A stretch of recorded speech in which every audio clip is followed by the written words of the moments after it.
So, very good morning and I welcome all of you. आज हम पढ़ने जा रहे हैं, इसी टॉपिक को आगे बढ़ाएंगे।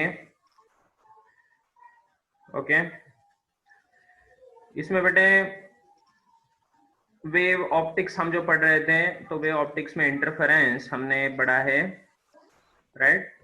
और इंटरफेरेंस में हमने बहुत सारी चीजों को देखा। हमने बाइप्रिज्म एक्सपेरिमेंट को पढ़ रहे थे और अचानक से कल बाइप्रिज्म हमारा नहीं हो पाया क्योंकि इलेक्ट्रिसिटी वाज नॉट देयर। तो आज कंटिन्यू करेंगे प्यारे बच्चों, और आज हम देखने वाले हैं इंटरफेरेंस में जो बाइप्रिज्म एक्सपेरिमेंट था, तो वो बाइप्रिज्म एक्सपेरिमेंट को हम आज देखेंगे। तो आइए मेरे साथ, let us continue our biprism experiment. ठीक है, तो बाइप्रिज्म एक्सपेरिमेंट में हमने देखा था कि भाई दो कैलकुलेशन हमने किए थे, राइट। तो इसके दो कैलकुलेशन हमने ऑलरेडी कर दिए। सो पहला कैलकुलेशन आपको याद होगा, द फर्स्ट कैलकुलेशन हमने बोला कि भाई बीटा इक्वल्स टू होता है lambda D upon small D. तो अगर ये बीटा का फॉर्मूला है, हमें ढूंढना क्या है, we have to find lambda wavelength. हमें वेवलेंथ ऑफ लाइट ढूंढना है, और अगर हमें वेवलेंथ ऑफ लाइट ढूंढना है तो लैम्डा के लिए फॉर्मूला क्या बनेगा, beta D upon capital D, beta D upon capital D. तो इसमें तीन कैलकुलेशन होंगे, पहला कैलकुलेशन कैपिटल डी का, दूसरा कैलकुलेशन बीटा का, और तीसरा कैलकुलेशन स्मॉल डी का। तो पहला कैलकुलेशन हमने देखा डी का। क्या कैलकुलेशन था, वहां पर था ऑप्टिकल बेंच। उस ऑप्टिकल बेंच के ऊपर हमने जो आपका सोर्स है और यहाँ पर जो माइक्रोस्कोप है, इनके बीच का डिस्टेंस जो है वो होगा कैपिटल डी। आसान है। दूसरा कैलकुलेशन हमने देखा बीटा। बीटा मतलब बैंडविड्थ, है ना। तो हमें बैंडविड्थ ढूंढना था इस इंटरफेरेंस पैटर्न का। तो इस इंटरफेरेंस पैटर्न का बैंडविड्थ ढूंढने के लिए हमने क्या किया था, हमने माइक्रोस्कोप को देखा था, है ना। और ये देखा कि इस माइक्रोस्कोप से जब आप देखेंगे तो इसमें बहुत सारे बैंड्स दिखाई देते हैं आपको, right. Bright band, dark band, bright band, dark band, इस तरह से बहुत सारे बैंड्स दिखाई देते हैं। फिर आपको करना क्या है, इसमें होता है क्रॉस वायर, ठीक है, ऐसे क्रॉस वायर होती है। इस क्रॉस वायर का क्या फायदा होगा, आप इसको मूव करिए तो आप बीटा को ढूंढ पाएंगे। Beta will be equals to जो डिस्टेंस आपने ट्रेवल कर लिया x divide by number of bands, ये देगा आपको बीटा। इसको हमने अब तक पढ़ा है। आज हम तीसरा कैलकुलेशन करेंगे, third calculation which is important, calculation of small D. चलिए, आज ये तीसरा कैलकुलेशन हम करने जा रहे हैं जिसका नाम है calculation of small D. Small D क्या है, small D is the distance, small D का मतलब होता है डिस्टेंस बिटवीन टू सोर्सेस। जो दो सोर्सेस है इनके बीच का डिस्टेंस। यहां पर दो सोर्सेस कौन है, S1 एंड S2। लेकिन यहां पर S1 एंड S2 ये वर्चुअल सोर्सेस हैं। S1 और S2 ये दोनों के दोनों क्या है, ये वर्चुअल सोर्सेस हैं। और जब ये वर्चुअल सोर्सेस होंगे तो हम कह सकते हैं भाई कि इनमें, इन वर्चुअल सोर्सेस के बीच में जो डिस्टेंस होगा वो d है। लेकिन अब इसको कैलकुलेट कैसे किया जाए, क्योंकि हमारा जो सोर्स है वो एक ही सोर्स हमने मान लिया था बाइप्रिज्म में, है ना।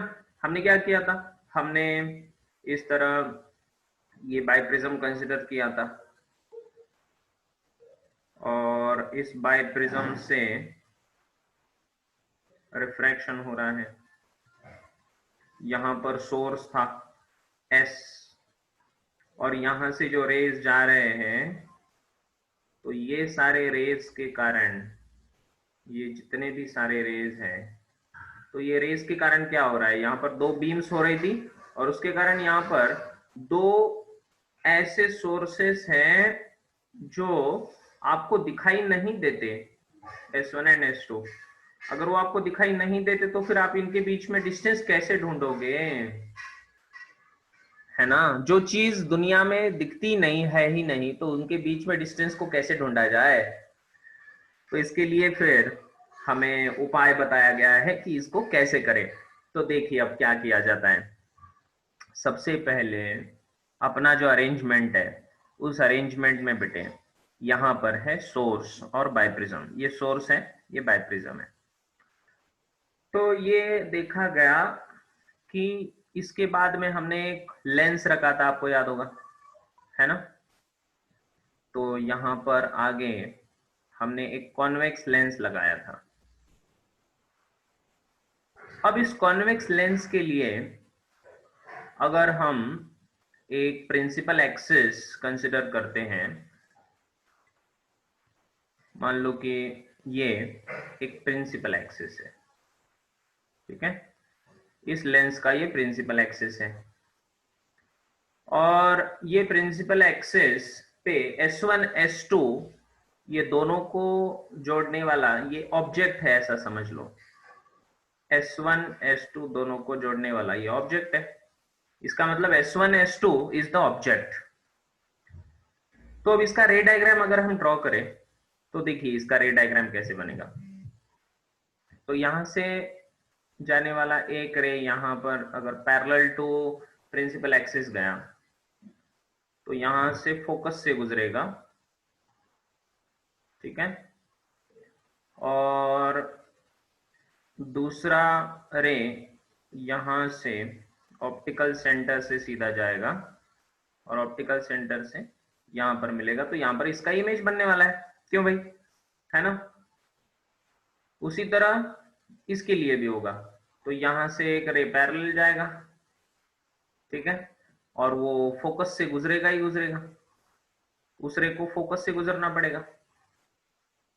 तो it is passing through the focus and another ray which is passing through the optical center meets this ray, ठीक है, इस तरह। और अब जो दोनों जहां पर मिले तो वहां पर ये दोनों रेस जहां पर मिल गए तो वहां पर एक इमेज बनने वाली है, राइट।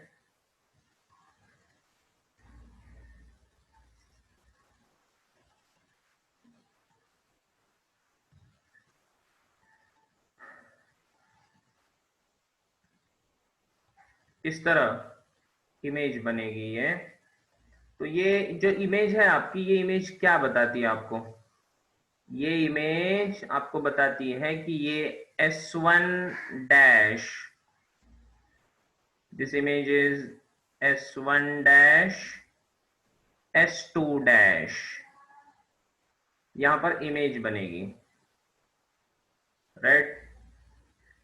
तो जब आप माइक्रोस्कोप से देखोगे तो आपको S1 डैश और S2 डैश दिखाई देंगे माइक्रोस्कोप में। तो क्या S1 डैश और S2 डैश के बीच का डिस्टेंस आप ढूंढ पाएंगे, बिल्कुल ढूंढ पाएंगे, है ना। तो अगर मान लिया हमने कि इनके बीच का जो दूरी है S1 डैश और S2 डैश, तो इनके बीच का दूरी अगर हमने कंसिडर कर लिया तो इसको मान लेते हैं D1, इस दूरी को मान लेते हैं हम D1, ठीक है। अब ऑप्टिक्स में हमने पढ़ा है, आपको याद होगा, आपने 9th-10th स्टैंडर्ड में भी इसको पढ़ा होगा। तो इसमें ये है आपका ऑब्जेक्ट, इसको माना जाएगा ऑब्जेक्ट। S1 S2 क्या होगा, ऑब्जेक्ट माना जाएगा।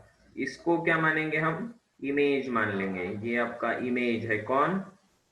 S1 डैश S2 डैश आपका इमेज है। तो अब यहां पर क्या मैं ऐसा बोल सकता हूं कि यहां से लेकर यहां तक का जो दूरी है, तो ये ऑब्जेक्ट का डिस्टेंस हो जाएगा u, राइट? और यहां से लेकर यहां तक का जो दूरी है वो इमेज का डिस्टेंस हो जाएगा। क्यों भाई? v, right? ये सबके समझ में आ गया? So this distance is u and this distance is v। अब क्या अपने पास मैग्निफिकेशन का फॉर्मूला है? Yes, we have a formula for magnification. कौन बताएगा मुझे मैग्निफिकेशन का formula? Magnification m for the convex lens. तो मैग्निफिकेशन का मतलब होता है size of image upon size of object. Yes और नो? साइज ऑफ इमेज कितना है? साइज ऑफ इमेज होती है d1 upon size of object, मतलब S1 S2 के बीच का डिस्टेंस वो तो है d, ठीक है? d1 अपॉन d जो हमें ढूंढना है इक्वल्स टू होगा v upon u, v upon u। Agreed? तो इसको बोलेंगे हम equation number 1। Equation number 1 clear? ये तो आपके समझ में आ गया, बहुत बढ़िया। अब मैं यहां पर इसको अलग कर दूंगा। अब नेक्स्ट स्टेप में मुझे क्या करना है देखिए। अब नेक्स्ट स्टेप में प्यारे बच्चों, अगर मैं ऐसा कर दूं कि ये जो डिस्टेंस u था, जितने डिस्टेंस पर ऑब्जेक्ट लिया था और उसका इमेज हमें प्राप्त हुआ है v इतने डिस्टेंस पर, तो अब अगर मैं थोड़ा उल्टा कर दूं, अब मैं क्या कर देता हूं, अगर हमने ऑब्जेक्ट को v इतने डिस्टेंस पर रखा तो क्या इमेज u डिस्टेंस पर मिलेगा? जी हाँ, ये हमें पता है। कॉन्वेक्स लेंस के लिए ये सबसे इंपॉर्टेंट प्रॉपर्टी है, कॉन्वेक्स लेंस का प्रॉपर्टी, कि if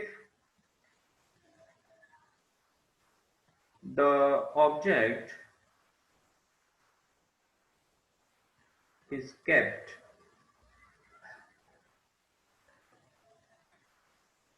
at distance v, then image is obtained at distance u। देखिए ये क्या प्रॉपर्टी है, ये बड़ा ही इंपॉर्टेंट प्रॉपर्टी है। क्या कहता है ये प्रॉपर्टी?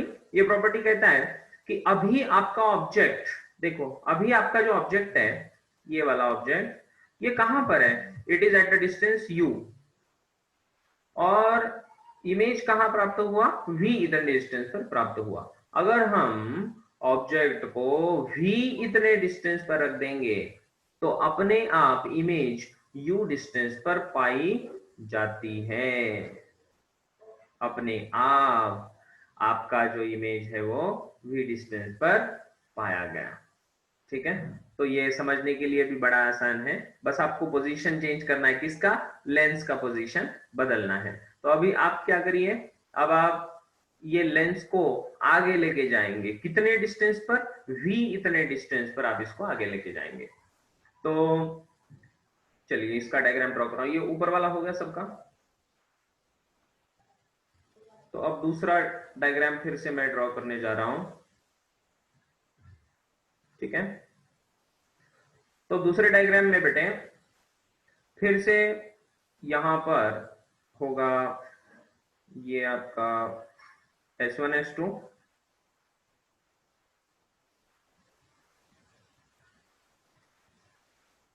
और ये है आपका प्रिंसिपल एक्सिस,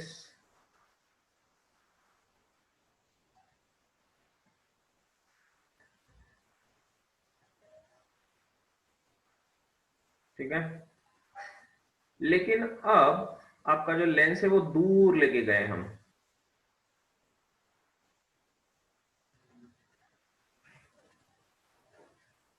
लेंस थोड़ा सा दूर लेके गए हम इस तरह, ठीक है। लेंस थोड़ा सा दूर लेके गए तो उससे क्या हुआ, तो यहां से अब मैं ड्रॉ करने जा रहा हूं, अलग अलग रेज ड्रॉ कर रहा हूं, तो देखिए ध्यान से रेज को। तो एक रे जाएगा ऐसे, ठीक है, parallel to the principal axis, और फोकस से तो उसको गुजरना पड़ेगा, फोकस से गुजर के ऐसे जाएगा, और ये प्रिंसिपल एक्सिस आगे कंटिन्यू।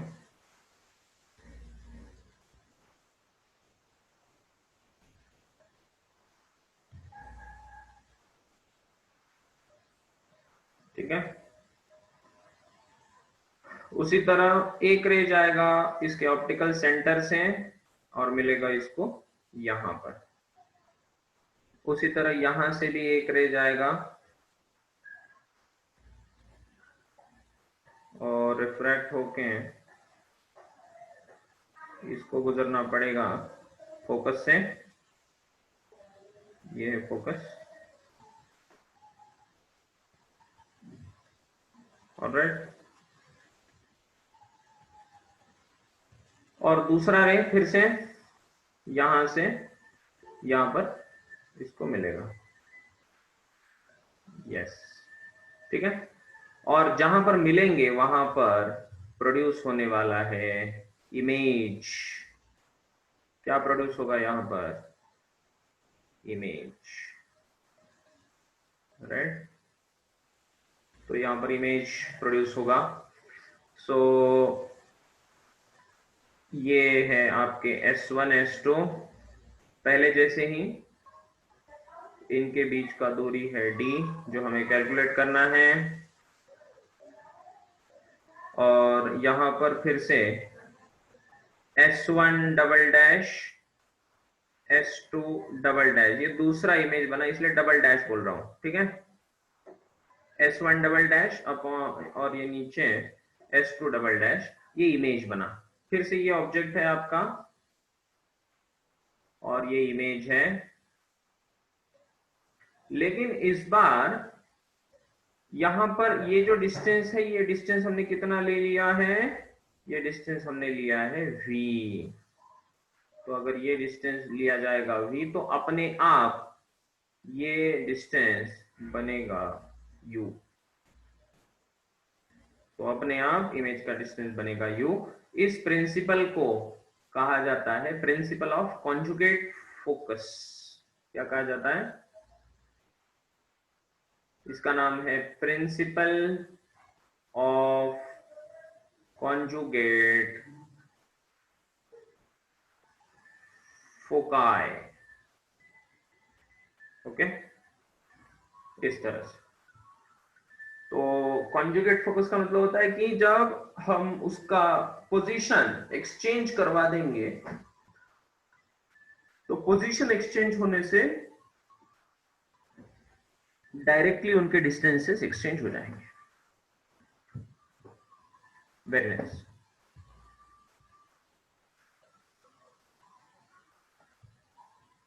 तो आपने लिख लिया यहां तक पूरा, ये डायग्राम इंपॉर्टेंट है, ओके। और इस डायग्राम के लिए हमें क्या लिखना होगा, तो इस डायग्राम के लिए हमें लिखना होगा भाई कि मैग्निफिकेशन का जो फॉर्मूला होगा इस केस में, तो मैग्निफिकेशन होगा यहां पर साइज ऑफ इमेज जो है ये, तो ये मान लो कि आपको डिस्टेंस मिला d2, पहले केस में d1 मिला था ना, तो यहां पर d2 है ऐसा मान लेते हैं, ठीक है। तो ये बनेगा d2 upon d must be equals to v upon u होता है एक्चुअली, मतलब इमेज अपॉन ऑब्जेक्ट का डिस्टेंस, तो यहां पर आएगा u अपॉन v आएगा, उल्टा आएगा। ये बनेगा आपका इक्वेशन नंबर 2। क्योंकि हमने पोजीशन एक्सचेंज कर दी है, तो u बाई v आएगा। समझे इस बात को?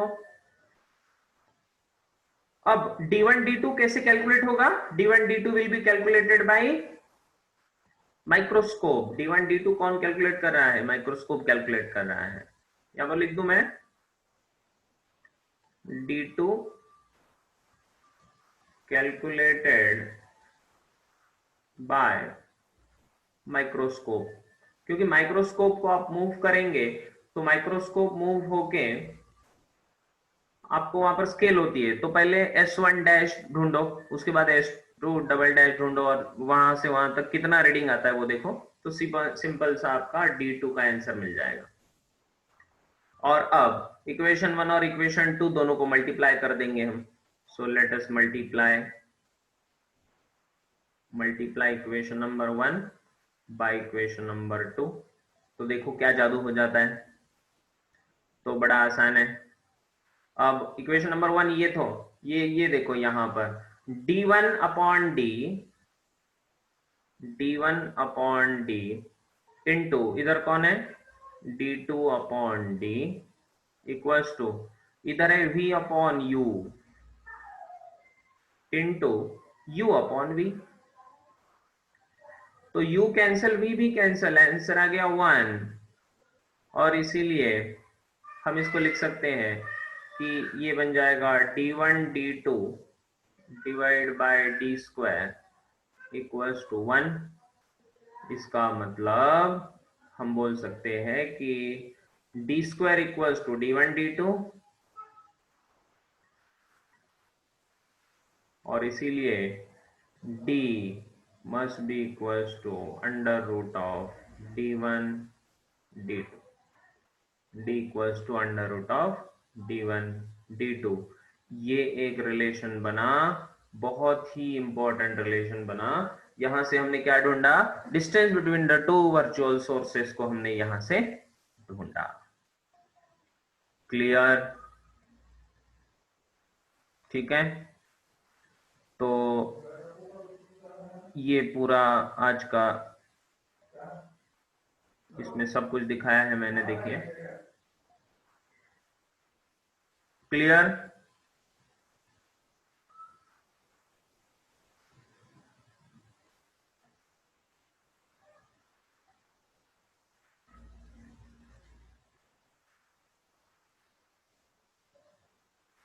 यहां तक किसी को कोई भी डाउट है तो मुझसे पूछिए।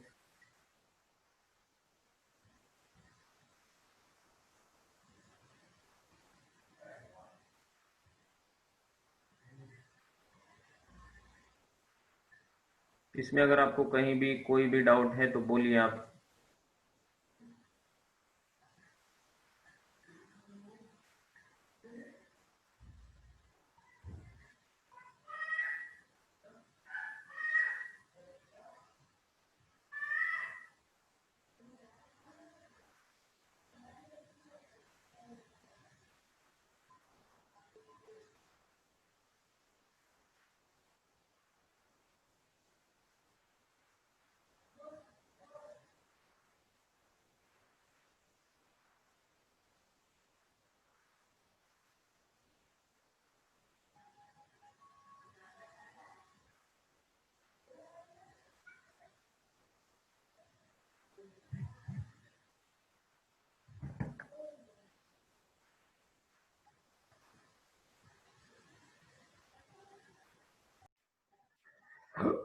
सो I am repeating once again.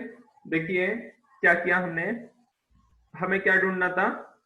हमें ढूंढना था अपना स्मॉल डी। तो स्मॉल डी ढूंढने के लिए, स्मॉल डी क्या है? Distance between S1 and S2 के बीच का डिस्टेंस है। इसको ढूंढने के लिए मैंने क्या किया, यहाँ पर एक लेंस था, लेंस की मदद से देखा कि S1 डैश S2 डैश कहां पर मिल रहे हैं, इनका इमेज कहां पर बनेगा। तो वो D1 माइक्रोस्कोप की मदद से आसानी से मिल जाता है। तो फॉर्मूला क्या बना? D1 upon D equals to V upon U। ठीक है, और अभी मैंने बताया कि V और U के वैल्यूज एक्यूरेटली आप मेजर नहीं कर पाएंगे, एक्यूरेसी मेंटेन नहीं होता इन दोनों में, इसलिए इस फॉर्मूले से कैलकुलेट नहीं करते हैं।